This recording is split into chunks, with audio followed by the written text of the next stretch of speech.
Kali ini kita masuk ke sifat aljabar dasar bilangan kompleks. Tentu banyak sekali sifat aljabar yang ada di real. Kita bisa perluas sifatnya atau kita bisa gunakan di bilangan kompleks. Pertama, kita akan berikan sifat komutatif dan seterusnya. Kita berikan satu-satu. Yang pertama kita berikan sifat komutatif. Misalnya kita punya bilangan komplit set 1, jadi di sini kita punya bilangan komplit set 1 dan set 2. Ini set 1 dan set 2 itu bilangan kompleks. Komutatif, sifat komutatif penyembelahannya, ini sifat komutatif penyembelahan. Jadi ini sifat pertama, ini komutatif penyembelahan yang ini. Set 1 tambah set 2 sama dengan set 2 tambah set 1.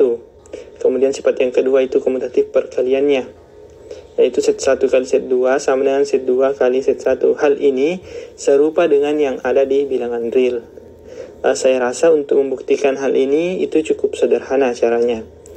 Misalnya kita bisa menggunakan yang ini, yang bentuk X tambah Y-nya, bisa juga menggunakan bentuk koordinatnya yang X, Y itu. Dan akan mudah dibuktikan bahwa penyembelahan dan perkaliannya bersifat komutatif. Selanjutnya, sifat yang kedua adalah sifat asosiatifnya. Asosiatif yang pertama itu adalah asosiatif pada penyembelahannya. Artinya, jumlah dari set 1 tambah set 2 ditambahkan dengan set 3 sama saja dengan set 1 ditambahkan dengan jumlahan dari set 2 tambah set 3. Begitu juga perkalian, asosiatif perkaliannya. Hasil kali set 1 set 2 dikali dengan set 3 sama saja dengan set 1 dikali dengan hasil kali dari set 2 dan set 3. Ini adalah dua sifat, yaitu komutatif dan asosiatif, yang saya rasa cukup sederhana untuk membuktikannya. Berikut ini kita berikan contoh untuk salah satu untuk melihat sifat penjumlahan. Untuk melihat ininya, ini bisa dianggap sebenarnya sebagai bukti untuk sifat yang pertama di bagian komutatif. Kita lihat, misalnya diberikan dua bilangan ini, bilangan kompleks set 1 dan set 2. Set 1-nya itu X1, Y1 dibentuk koordinat mungkin supaya lebih mudah. Set 2-nya sama dengan X2, Y2. Jadi kita pakai bentuk pendimensian awal bilangan kompleks. Maka kita akan peroleh set 1 tambah set 2 sama dengan X1 tambah X2, Y1 tambah Y2. Tentu di bentuk ini, di dalam bentuk koordinatnya ini sudah berlaku lagi aturan real. Mengapa? Ini kan berbentuk pasangan bilangan terurut atau pasangan bilangan terurut, di mana isinya itu bilangan real. Maka aturan-aturan di real berlaku di sini. Sedemikian sehingga X1 tambah X2 ini nilainya menurut aturan di real itu komutatif, artinya sama saja dengan X2 tambah X1. Begitu juga ini yang Y1 tambah Y2 menurut aturan di real itu sama saja dengan Y2 tambah Y1. Akibatnya dengan bentuk seperti ini memanfaatkan kembali definisi penjumlahan di bilangan kompleks, maka ini sama dengan Z2 tambah Z1. Saya kira jelas. Di sini kita bisa lihat kalau di sini Z1 maka duluan di sini X1-nya. Di sini Z2 terakhir di sini X2-nya, begitu juga dengan Y-nya. Maka kalau duluan di sininya duluan X2-nya, maka di sini pasti duluan Z2-nya. Seperti itu. Akibatnya sudah terbukti bahwa hukum komutatif atau sifat komutatif penyembelahan sudah terbukti. Seperti itu. Selanjutnya untuk yang ini, yang komutatif perkaliannya, silahkan dicoba sendiri. Caranya itu cukup sederhana juga. Bisa menggunakan yang aturan definisi perkalian itu bisa ketemu jawabannya. Dan manfaatkan juga sifat yang ada di real. Karena setelah berada di dalam bentuk koordinat itu kita tinggal pakaikan sifat real. Karena memang dia definisinya kompleks itu adalah pasangan bilangan terurut X, Y, yang dimana X dan Y-nya itu sama-sama bilangan real. Seperti itu.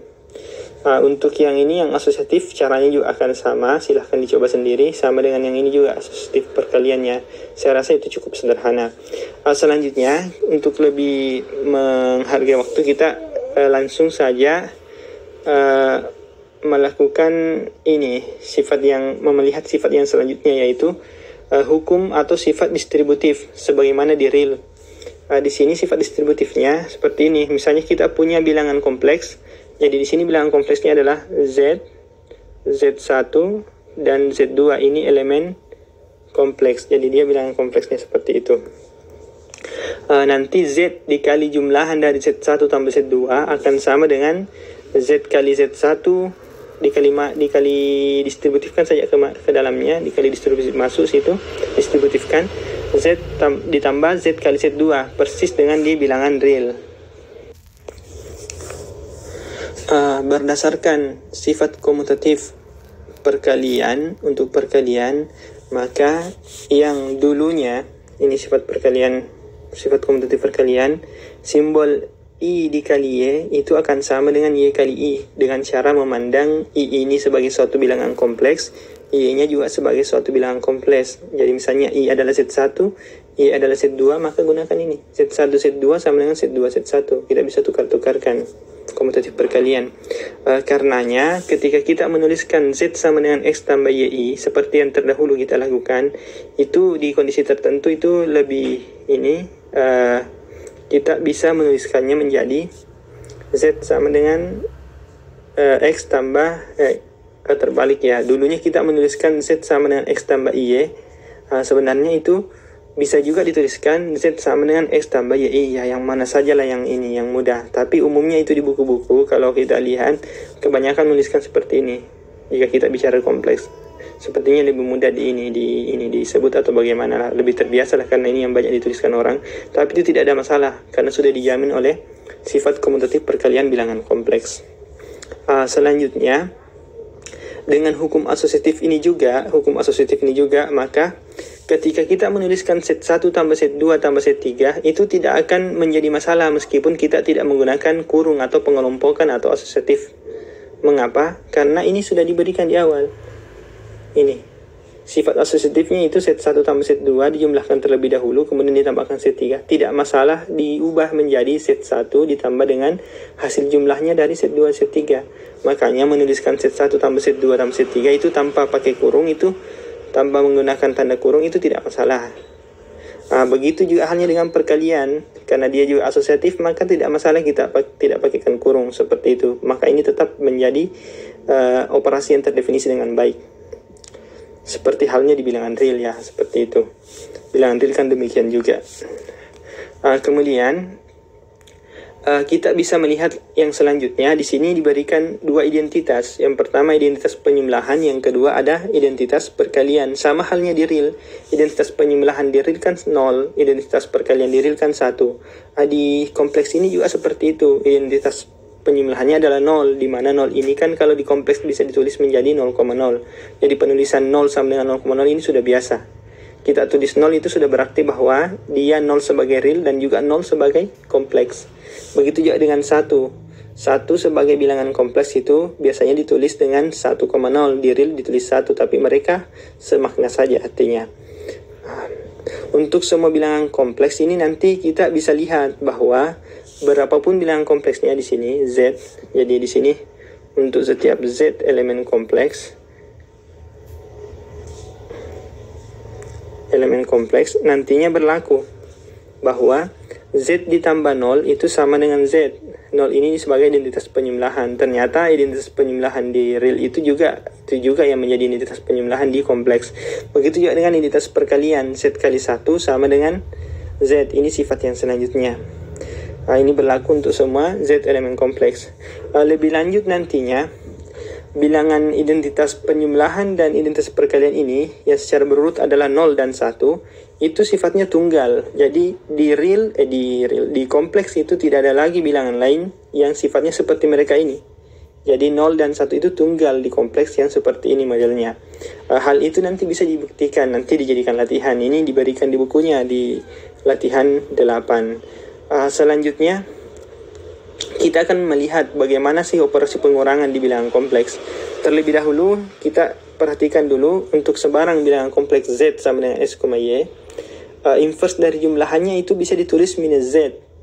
Seperti di real minus Z. Di mana kita definisikan minus Z maksudnya adalah minus X, minus Y. Jadi bagian real dan bagian imaginernya diminuskan juga masing-masing. Jadi kita pegang definisi seperti ini untuk inverse penyembelahannya. Hal ini tentu jelas bahwa ini merupakan inverse penyembelahan. Mengapa? Karena ketika kita masukkan, kalau kita membuktikan, kita substitusi saja ini Z ditambah minus Z, apakah hasilnya 0? Ternyata dengan operasi yang sederhana kita akan peroleh seperti ini hasilnya. Coba kita lihat. Coba kita lihat, seperti ini hasilnya. Kita coba buktikan, misalnya diambil ini, kita ambil sebarang bilangan kompleks Z. Kemudian kita mau tunjukkan bahwa inverse-nya Z nanti adalah minus Z ini. Sekarang misalkan inverse-nya itu kita katakan sebagai U, V. Jadi kita misalkan inverse dari Z itu adalah U, V. Sehingga kalau sifat inverse penjumlahan maka haruslah Z ditambah dengan dugaan yang kita duga sebagai inverse-nya itu harus sama dengan 0. Ternyata dengan operasi sederhana di sini nantinya kita akan peroleh dua hal di sini. Atau kita kerjakan dulu. Ini nanti akan menjadi X tambah U, Y tambah V ini sama dengan 0, di mana hasil selanjutnya nanti ini akan diperoleh bahwa X tambah U itu 0. Ini kita bicara di real karena ini kan isinya real. Y tambah V sama dengan 0. Akibatnya apa? Akibatnya di sini X harus sama dengan, atau kita langsung saja U harus sama dengan minus X di sini, dan Y ini V ini harus sama dengan minus Y ya. Hal ini tentu sama dengan yang kita peroleh di sini. Saya kira itu cukup jelas. Jadi ini cara membuktikan bahwa memang minus Z itu adalah bentuknya sebagai inverse adalah bentuknya minus X, minus Y. Saya kira itu sudah jelas. Selanjutnya kita lanjutkan penjelasannya. Untuk sebarang bilangan kompleks yang tidak nol, kita pindah ke yang kedua. Tadi kan kita bicara ada dua, yang tunggal itu, yang belum di tunggalnya sudah ada.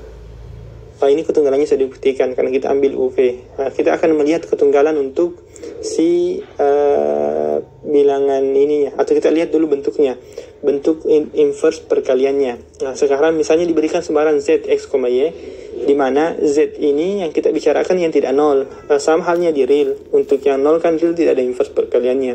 Sama di sini nanti kita lihat mengapa kalau di kompleks itu juga tidak boleh nol. Sekarang kita buat definisi, buat notasi untuk inverse perkaliannya itu menjadi Z pangkat minus 1. Sedemikian sehingga berlaku Z min 1 itu sama dengan 1. Juga berlaku Z min 1 kali Z itu sama dengan 1. Itu sebagai inverse perkalian. Notasinya mirip saja dengan di real. Sekarang perkalian inverse ini menjadi kelihatannya lebih sederhana karena sudah sering kita lihat seperti ini. Kita akan menemukan apakah dengan memisalkan Z min 1, jadi kita anggap dulu ini sebagai kita mau temukan inverse-nya pokoknya. Jadi di sini masalahnya adalah untuk setiap Z sama dengan X, Y elemen kompleks, kita akan temukan ini akan dicari ininya Z inverse-nya itu bagaimana. Pertama langkah awal misalkan dulu, misal Z min 1 itu sebagai, untuk mempermudah, U, V yang ini. Sedemikian sehingga mereka akan, kalau dikalikan hasilnya harus 1, sebagaimana dengan sifat inverse identitas perkalian. Dengan menganggap ini U, V sebagai inverse-nya, sifatnya harus seperti ini, definisinya harus seperti ini. Definisi inverse. Sekarang kita lihat bentuk inverse-nya bagaimana. Berdasarkan hasil sebelumnya dengan menggunakan definisi perkalian di bagian awal itu, maka hasilnya nanti kan ini X, Y kali U, V itu hasilnya adalah XU dikurangi YV, YU ditambah XV, seperti itu. Jadi ini sebenarnya hasil kalinya. Tinggal kita kasih kurung. Cuma ini mengapa ditulis begini supaya lebih mudah menyederhanakannya. Sehingga kita peroleh dua persamaan, yaitu XU kurang YV sama dengan 1, YU tambah XV sama dengan 0. Ini selesaikan dengan cara biasa. Kita bisa menggunakan sistem persamaan linear. Ini bisa diselesaikan untuk mencari U dan V-nya. Kan di sini kita asumsikan X dan Y itu sebagai sesuatu yang sudah diketahui. U dan V-nya ini yang dicari. Tadi kan di sini Z-nya itu adalah X, Y, sesuatu yang diberikan memang. Jadi sudah ada nilainya, tinggal dicari UV-nya dengan menggunakan sistem persamaan linear. Akibatnya dengan menggunakan perhitungan yang ini, yang menggunakan sistem persamaan linear, bisa eliminasi substitusi, bisa cara Kramer, dan seterusnya. Itu banyak caranya. Kita temukan solusinya tunggal nantinya seperti ini. Pasti solusinya tunggal. Mengapa? Tadinya kan udang V-nya ini diambil kita pemisalan, dan ternyata ujung-ujungnya didapat seperti ini. Dan yang seperti ini pasti tunggal sifatnya. Tidak mungkin kita temukan bentuk lain dari udang V selain dari bentuk ini. Nah, makanya dari sini juga, selain kita sudah menemukan bentuk inverse perkaliannya, kita sudah menemukan juga bahwa bentuk ini tunggal, inverse-nya tunggal. Sehingga perkalian dengan inverse-nya itu kalau kita gunakan ini pasti dapatnya nanti 1. Nah, dari sini kita sudah menemukan bahwa bentuk dari inverse perkalian bilangan kompleks, jika bilangan kompleksnya adalah Z, X, Y, maka bentuk ininya, set inverse-nya adalah ini, X per X kuadrat tambah Y kuadrat, minus Y per X kuadrat tambah Y kuadrat, di mana set tidak boleh 0. Di sini akan diberikan mengapa setnya tidak boleh 0. Setnya tidak boleh 0 itu kenapa? Karena nantinya itu akan berakibat, kalau Z-nya sama dengan 0, nanti kan ini, jika Z-nya sama dengan 0, nanti kan ini adalah 0,0 sebenarnya. Sehingga kalau kita masukkan ke ini, X kuadrat tambah Y kuadrat untuk Z ini, nanti jadinya 0. Sehingga di sini, X kuadrat tambah Y kuadrat, X per 0, itu kan tidak terdefinisi. Y per 0 juga tidak terdefinisi. Di real tidak terdefinisi, maka kita tidak bisa berbicara banyak lagi di situ. Akibatnya kita bisa langsung mengatakan seperti halnya di real, inverse perkalian hanya terdefinisi untuk yang Z-nya tidak 0, seperti itu.